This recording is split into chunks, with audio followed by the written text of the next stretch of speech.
Bonjour les amis, Marc Mailloux encore avec vous de mon bureau en Floride pour la première d'une série de méditations sur le problème du mal, l'éternelle question.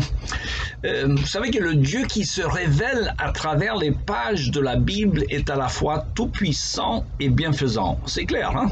Comment cela fait-il donc qu'il y a tant d'injustice dans ce monde déchu? C'est une question éternelle. Il n'y a qu'un seul livre de la Bible qui lui est consacré presque exclusivement. Il s'agit bien sûr du livre de Job.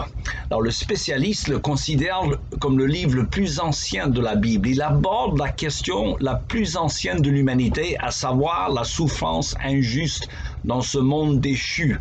Alors nous commençons aujourd'hui donc une série de méditations sur cette éternelle question. Est-ce que la Bible nous en donne une réponse? Je dirais oui et non. Je vais m'expliquer par la suite, mais d'abord je commence par la lecture dans le livre de Job, au premier chapitre, premier verset. Il y avait au pays d'Ouz un homme appelé Job. C'était un homme intègre et droit, un homme qui révérait Dieu et qui évitait de faire le mal.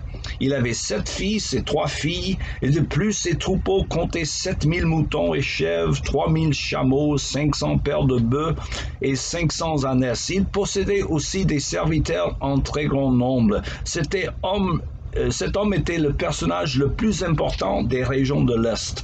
Je reprends la lecture un peu plus loin, verset 6. Or, un jour, les anges de Dieu se rendirent au conseil de l'Éternel. Satan, l'accusateur, vint aussi parmi eux. L'Éternel dit à Satan, « D'où viens-tu donc ?» Celui-ci lui répondit, « Je viens de parcourir la terre et de la sillonner. » Alors l'Éternel demanda à Satan, « As-tu remarqué mon serviteur Job? Il n'y a personne comme lui sur la terre. C'est un homme intègre et droit, un homme qui révère Dieu et qui évite de faire le mal. » Satan lui répondit, « Est-ce vraiment pour rien que Job révère Dieu? Ne l'as-tu pas élevé comme un rempart de protection autour de lui, autour de sa maison et autour de tous ses biens?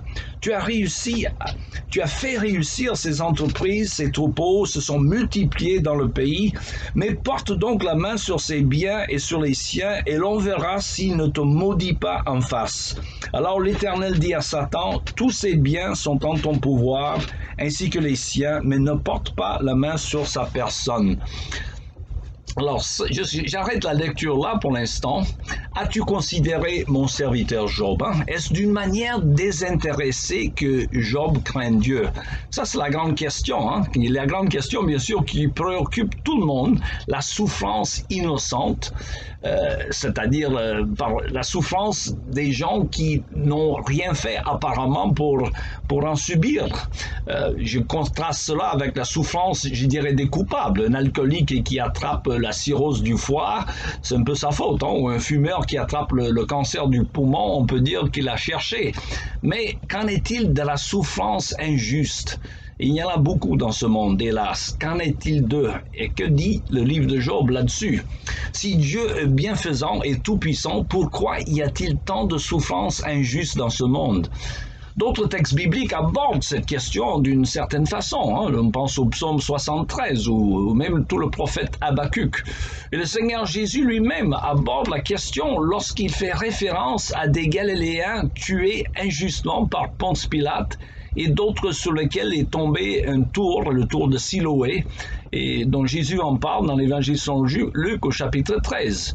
Et Jésus a dit, et je cite, « Pensez-vous que tous ces Galiléens ont subi un sort si cruel parce qu'ils étaient de plus grands pécheurs que tous leurs compatriotes? Non. » Mais le livre de Job est consacré, comme je disais, presque exclusivement à cette question. Et je me souviens d'ailleurs de la première fois que j'ai lu ce livre poétique. J'étais aux dernières années du high school aux États-Unis, et notre professeur d'anglais, qui n'était pas croyant, nous a fait lire ce livre qu'il considérait comme un chef-d'œuvre de la poésie antique. Il avait raison, mais c'est plus qu'un poème, rassurez-vous, on va voir par la suite. Alors, qu'apprenons-nous donc de ce mal injuste dans le livre de Job? Alors, nous y apprenons grosso modo 3 choses. Alors, ici, nous recevons une compréhension de la souffrance causée par Satan. Il existe, il est réel et il est responsable pour le mal dans ce monde.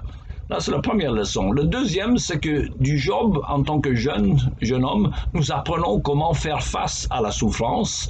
Et la troisième leçon de Job, un peu plus mûr, nous apprenons comment vaincre la souffrance. Mais commençons d'abord avec ce dialogue entre Dieu et Satan.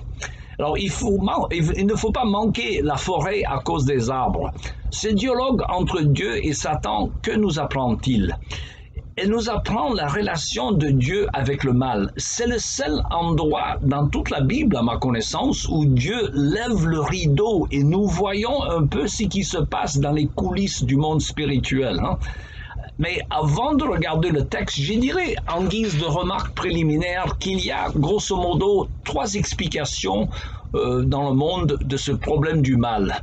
Une solution, je dirais, fataliste, une solution humaniste et une solution moraliste. Je m'explique. D'abord, les fatalistes disent que Dieu, s'il existe, est carrément l'auteur du mal. S'il a créé un monde dans lequel il y a des maladies, des tempêtes, ce qui n'est pas bon. Il paraît que Baudelaire est allé jusqu'à dire que s'il y a un Dieu, c'est le diable. Il y aurait donc en lui le bien et le mal. Il faut donc accepter le mal avec stoïcisme. Alors ce n'est pas de peine d'en pleurer, ce Dieu est tout-puissant, mais pas forcément bienfaisant. Et bien sûr, au point de vue chrétien, cette parole est tout à fait blasphématoire. Une autre explication du mal, c'est une explication philosophique qui affirme que Dieu, qui est peut-être bon, n'a rien à faire avec la souffrance humaine. Il n'y peut rien. Il est impuissant. Alors, à cet égard, il y a un best-seller écrit en 1981 aux États-Unis par le rabbin Kushner, dont le titre, je traduis de l'anglais, « Quand de mauvaises choses arrivent à des gens de bien ». Alors, l'auteur conclut que Dieu est bon, mais qu'il ne réussit pas toujours. Il fait le mieux ce qu'il peut. Et bien sûr, au point de vue chrétien, cette parole est également blasphématoire. On voit d'ailleurs la même idée dans le film de Woody Allen, Guerre et Amour, qui date de 1975, où le cinéaste, à la fin du film, il est en train de spéculer. Il dit, Dieu, s'il existe, il est peut-être bien sympa, mais il fait le mieux ce qu'il peut, et il ne réussit pas toujours. Ça, c'est blasphématoire, comme je dis. Et ensuite, il y a la solution moraliste, la solution peut-être le plus répandue, surtout parmi les gens religieux. Dieu permet la souffrance pour punir ou pour châtier les pécheurs. Alors si donc tu souffres, c'est ta faute. Une solution très répandue, mais également fausse selon la Bible. On voit dans l'Évangile selon Jean, chapitre 9, que même les disciples de Jésus pensaient selon cette optique. En rencontrant un homme né aveugle, ils demandent à Jésus qui a péché pour qu'il soit né aveugle, cet homme, lui ou ses parents. Alors, c'est essentiellement la position d'ailleurs des amis de Job dont nous lisons les conseils à travers la majorité des pages de ce livre. Alors, en guise de conclusion donc à cette introduction, je rappelle que nous sommes tous inconséquents. Nous mélangeons tous les positions selon les circonstances. Sachez toutefois que ce livre de Job n'admet aucune de ces thèses. Il démontre par un récit d'histoire vécue la fausseté de ces 3 positions. Et nous allons revenir sur ces questions éternelles à partir de la prochaine étude. Il me reste pour aujourd'hui qu'à vous souhaiter une bonne journée et à la prochaine.